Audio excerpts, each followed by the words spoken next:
I hope tonight's lesson is as useful as this morning's was in that way.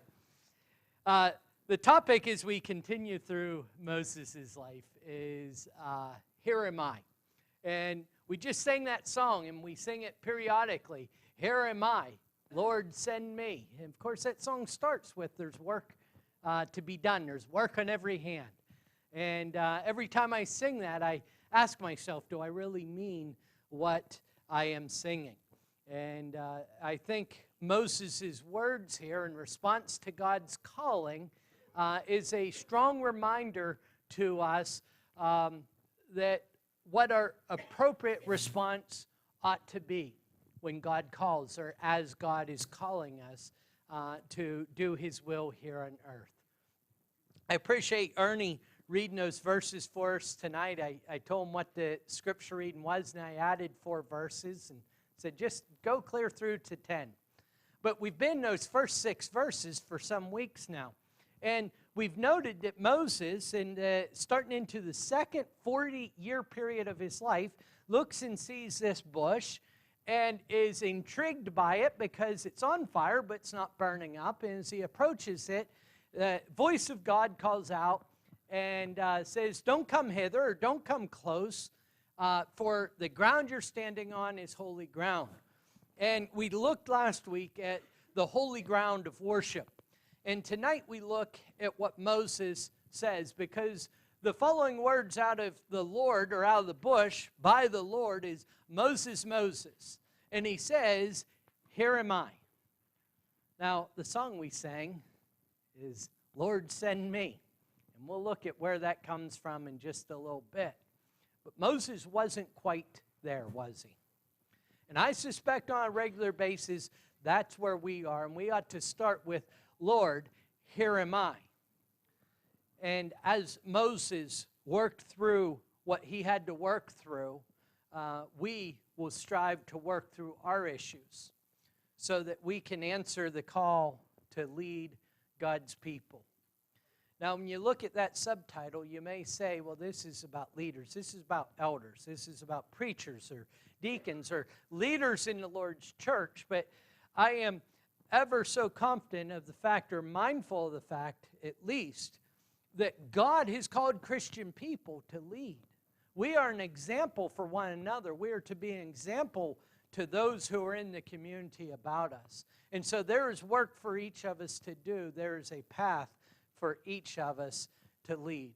Let's stop and take a look here at Moses' life, because I think there's so many aspects of Moses' life that we can all relate to, or at least I can relate to. I say, kind of mitigate there a little bit and say I can relate to, because maybe you can't, because I believe at this point of Moses' life, as he's looking at the burning bush, Moses probably looked in the mirror and saw a lot of failure. Moses, I do not believe in many regards of his life, was satisfied with what he'd accomplished at 80 years of life. Of course, he had such a brilliant and beautiful start. He was saved by the very providence of God, and it would have been hard to accept any other way through which Moses was saved.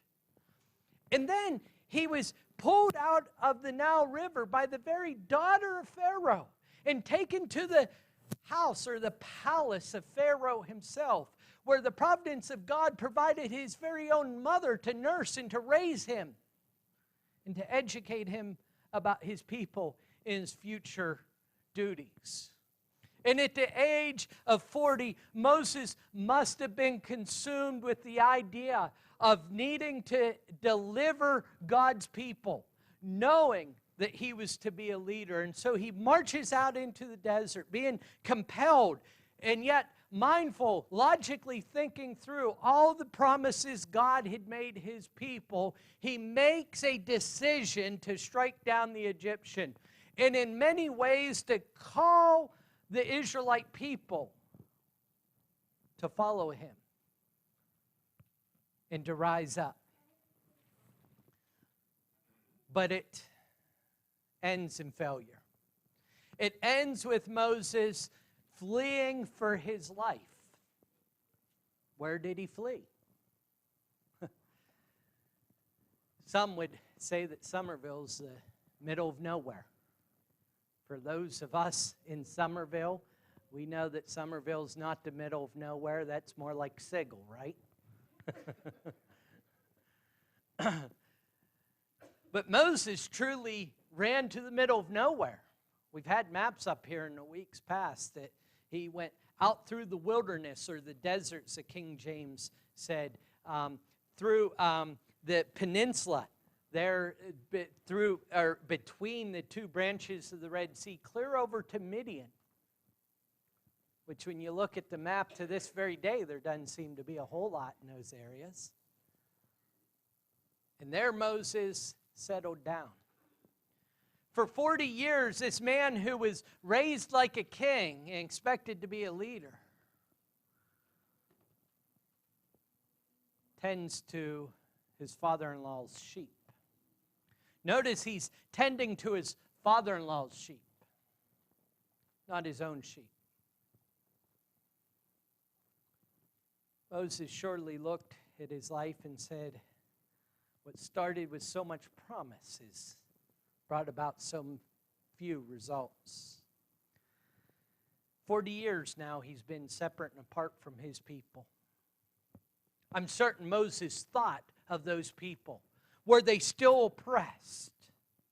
Had God raised a leader to deliver them from Egypt as he'd promised? Did they ever think of him? What do they think of me? When Moses looked back over his life, I think there's a good chance he was largely dissatisfied. But I believe certainly that Moses would have looked at those 80 years and saw just a lot of meaningless events. It was once said to me that it's very hard to see where God is, but easy to see where he's been. I think Moses would have understood that after encountering the burning bush. You see, none of these things were aimless events. None of these things were just life happening. God was preparing Moses. And I would suggest that God is preparing you. For what? He was preparing Moses to be a prophet, to be a lawgiver, to be a deliverer. 80 years of life? Are you kidding me? But notice in the passage that Ernie read, and it starts around verse 8, where God says, and I have come down to deliver them out of the hand of the Egyptians. By verse 10, he says, I'm sending you, and we're going to deliver these people. Notice that God's not mitigating any of this. Paul, he's not saying, we're going to go down there and try to get these people out of there. He says, we're going down, and here's what we're going to do. You see, God had prepared Moses, God was in control, and God knew what was going to happen. The only thing left up to debate was, what will Moses' answer be?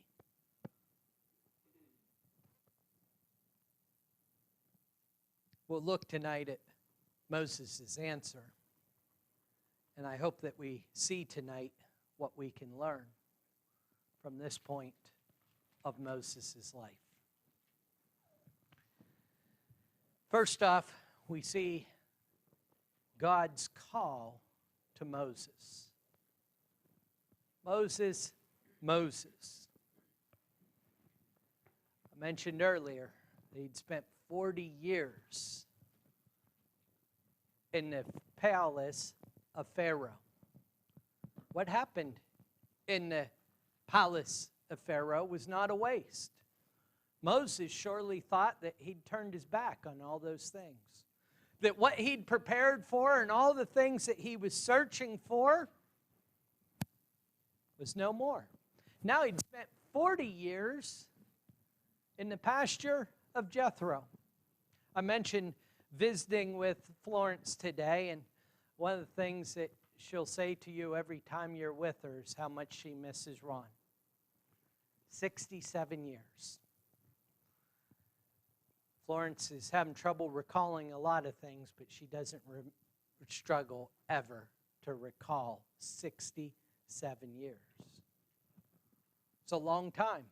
Amanda gets mad at me when I say this, but a few years ago, we reached a point of our life where we were either married or dating longer than we were alive before we started to date. And when I say that, it makes her feel old. Makes me proud because I've kept her tricked for so long. Right?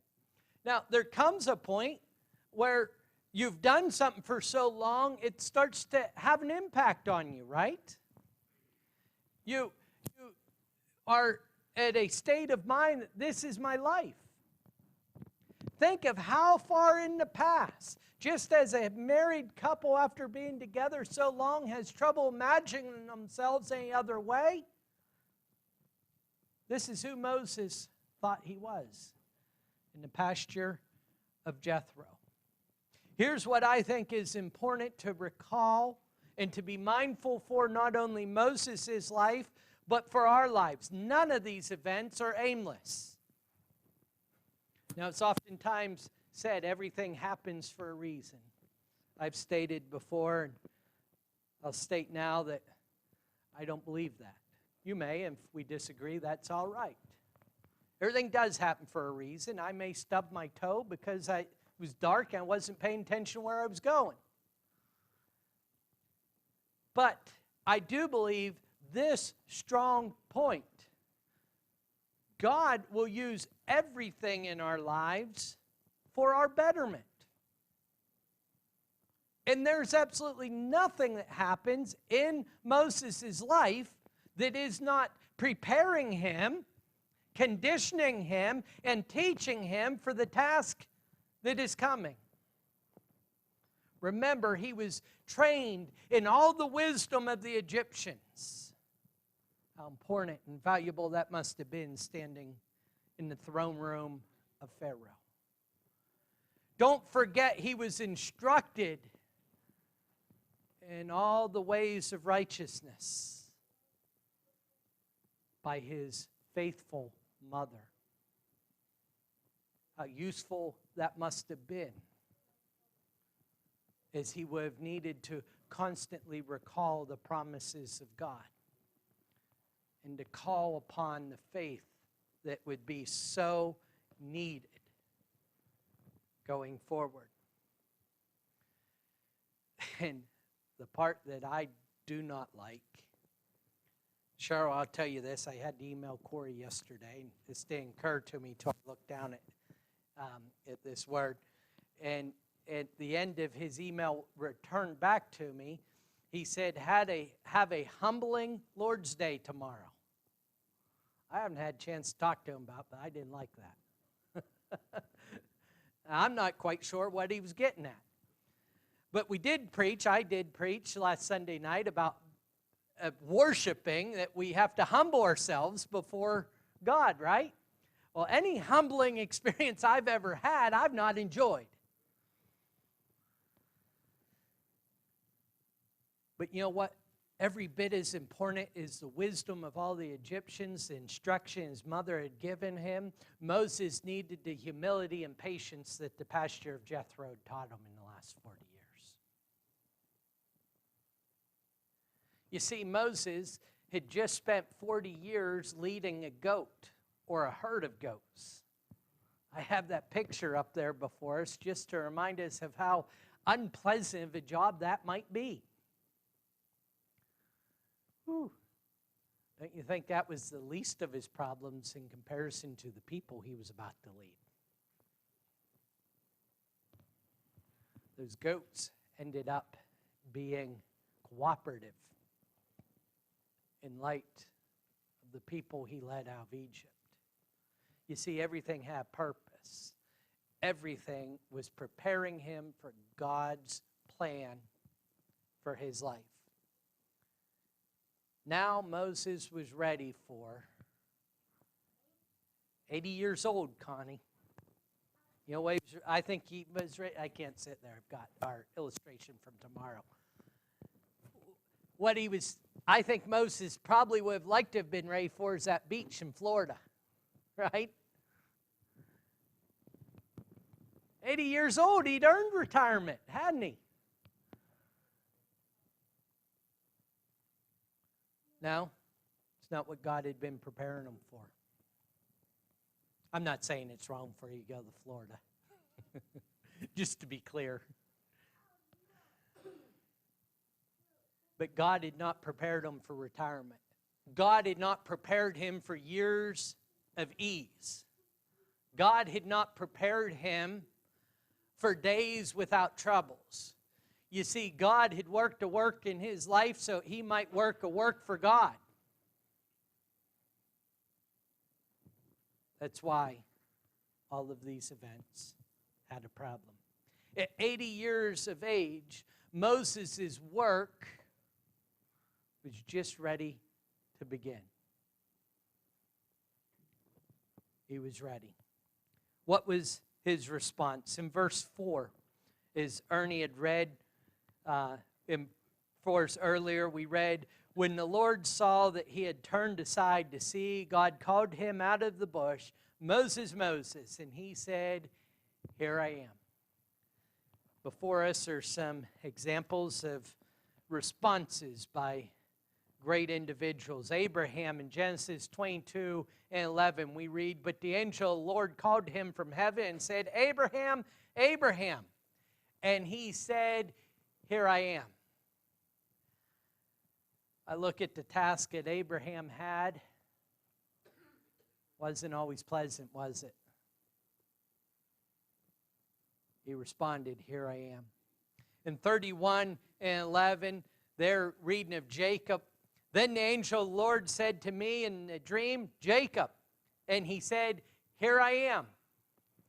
In 1 Samuel, the 3rd chapter, in verse 9, that story really starts earlier than verse 9. It starts back in verse 4, if I'm not mistaken, where Samuel, God is calling out to Samuel. Samuel, Samuel. So Samuel thinks Eli's calling him. And he gets up and he goes to Eli. And he says, did you call me? Here I am.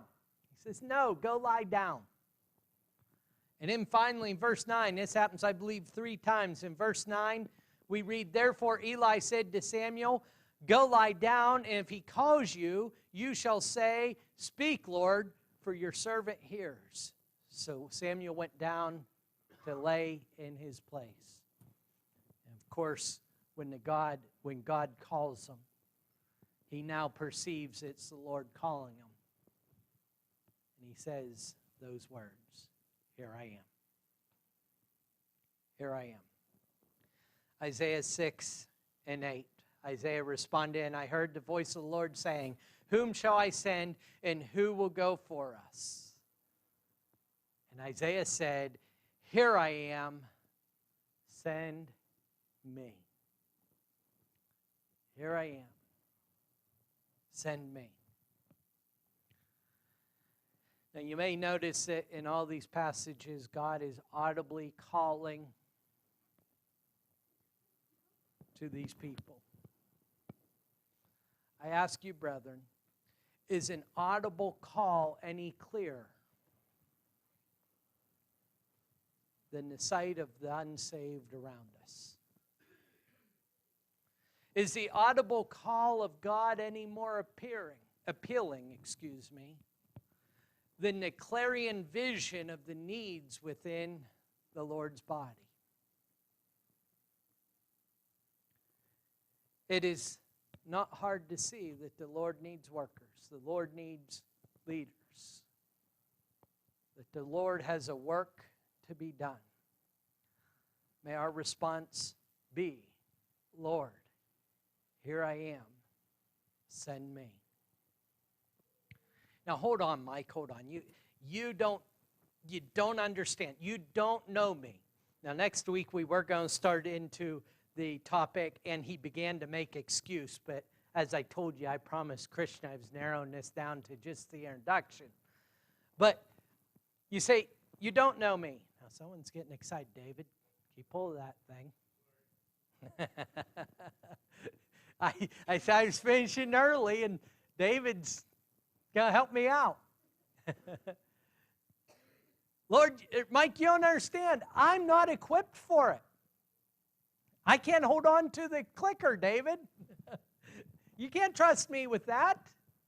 Not me. Isn't that what Moses began to say?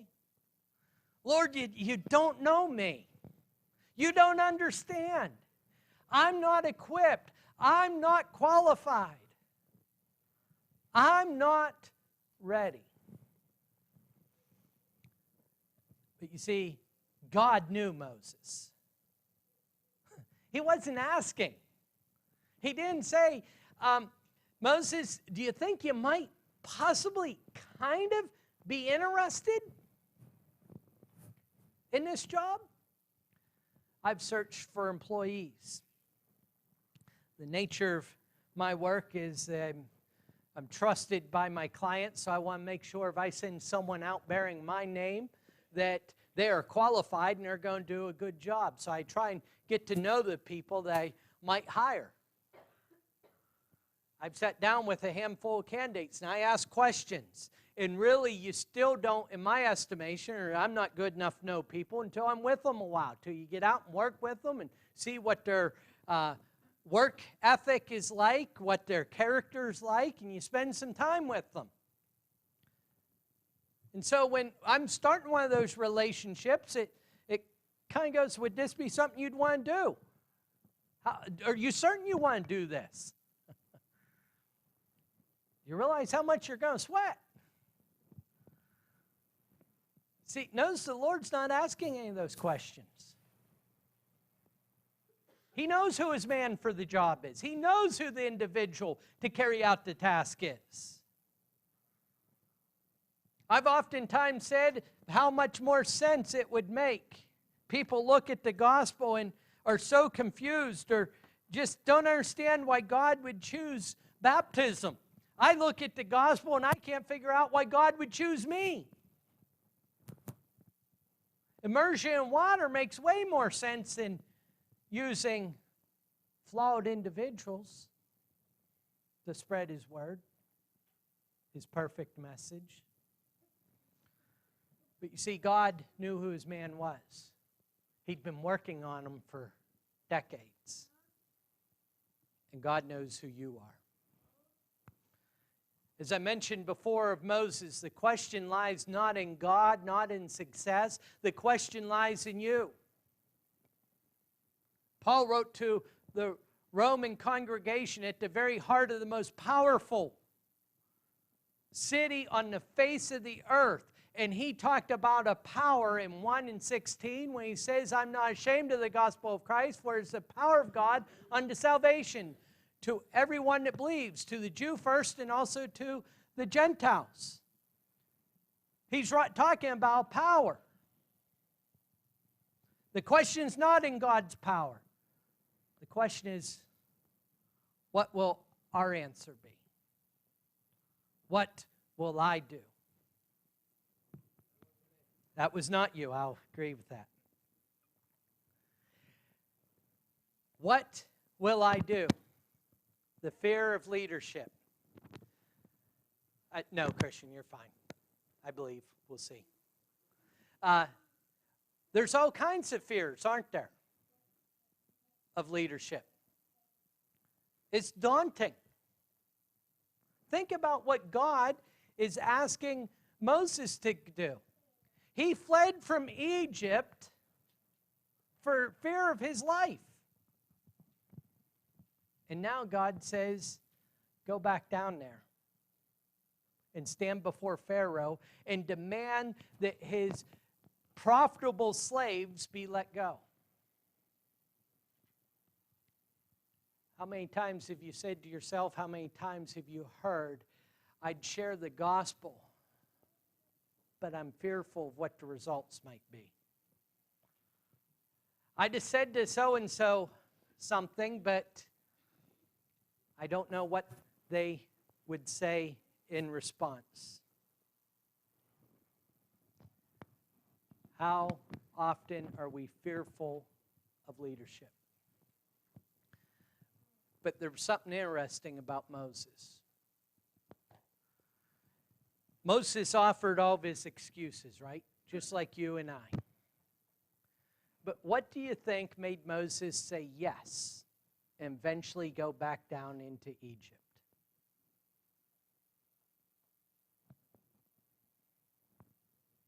Remember where he was standing? He's standing on holy ground. And Moses recognizes that. Krishnist says it's connecting, but it's not. So if you want to come up, that'd be great. But what do we do? Are we appearing before God on holy grounds?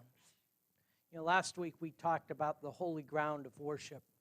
Romans, the 12th chapter, in verse 1 says, I beseech you, therefore, brethren, by the mercies of God, that you present your bodies a living sacrifice, holy and acceptable unto God, which is, the King James says, your reasonable service. One translation says spiritual worship. Another translation says reasonable worship. Now, I believe some people have erroneously taken that to say their daily lives are the only worship we need to offer to God. That's not what it's getting at. But what it is getting at is that the lives we live, that sacrificing our bodies as a living sacrifice is a form of worship to God. And when we do so, we are presenting ourselves as worship. You see, Moses quit his negotiations because he understood who he stood before, our Heavenly Father. Is it any different for you and I? God knew Moses. He knows you. He knows me. God was in control. God is in control. God was going to accomplish what he set Moses to do. God will accomplish what he sends you and I to do. It's no different. Verse 8 of Exodus, the 3rd chapter. Exodus, the 3rd chapter, in verse 8, says, and I've come down to deliver them out of the land of Egypt and to bring them out of the land to a good and broad land, a land flowing with milk and honey, a palace of the Canaanites and the Hittites and the Amorites, the Perizzites, the Hivites, and the Jerusites. Ernie, I felt bad making you read all those names, so I figured I'd better read them just to show you that I could do it, or would do it as well. You notice what he says? I'm not going to try. He says, I am going to deliver these people out of the land. Moses, get up, and I'm sending you.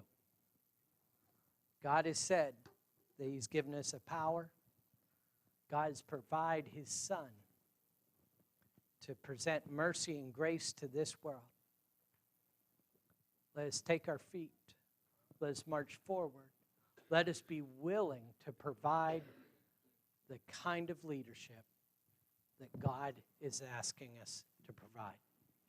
In next week, Lord willing, we're going to look at the idea that good leadership, requires confidence.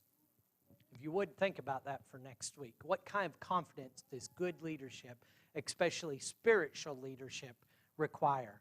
That good leadership requires courage. Good leadership requires communication. And good leadership requires One last C word. He's looking at me like it's a quiz. He's got the computer right in front of him.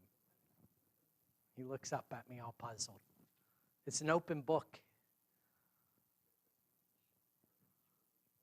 Well, start beginning. Speak loud, they can't hear you. Confidence. Commitment. I miss commitment. Communication and courage. Those are the elements that we're going to look at for next week. Things that each one of us can have. You know what we can accomplish is marching into Egypt and presenting the 10 plagues. Marching into the power of the world and bringing them to their knees. Addressing the sin in my life, addressing the sin in the individuals' lives around us. But what we can do, what's our invitation song, David?